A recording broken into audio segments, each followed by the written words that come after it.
ITSS, Nadine speaking. ITSS was formed in 2001 with the intention of providing a one-stop shop to meet all of the ICT needs of all of the schools in County Durham. We try to keep our knowledge and skills as fresh and as relevant and current as we possibly can. The way we do that is by bringing in people who have current experience in school, and they take up a post as advisory teacher for anything from 1 to 2 years.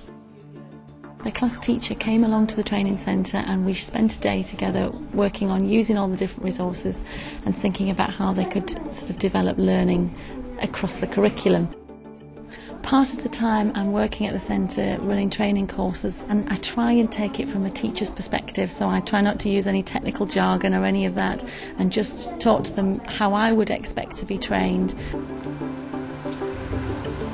But then I'll go out to schools and a lot of it is to do with curriculum support and encouraging schools to use IT across the curriculum in different creative ways. What I want you to think of now is you are the designer of a computer game. The ICT provision in our old building was fairly non-existent, so we really wanted to create a vision for ICT for the new building, and it was integral to the development of this new building. ITSS were involved in the technical side and as much as possible along the design side as well, and with curriculum support. And ITSS have helped us bring the staff along at their own rate, at an appropriate level to them.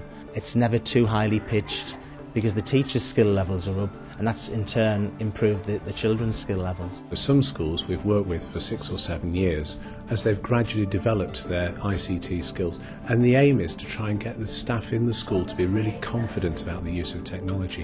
One of my jobs is working with schools, helping them aim towards ICT mark, because that means that they've got that confidence to use ICT really effectively. Brilliant, so we need to look at spellings. Getting that link between the two so the technology works without the teacher worrying about what's going to happen when they use it in the classroom, and knowing how to make effective use of it to support learning. It's that team of people that makes the whole thing effective. It's very important that the materials that we create actually meet the needs of the pupils and schools. Most of the materials, the resources that we've created have come from a request from a school or where we've identified with schools a need for a particular resource. We've also been working with staff and pupils and parents across the county in primary and secondary schools to look at e-safety policies, how children can stay safe whilst they're online so that they can reap the benefits that that resource can offer them. We have a mantra in our service that if we're not up to date, we're out of date.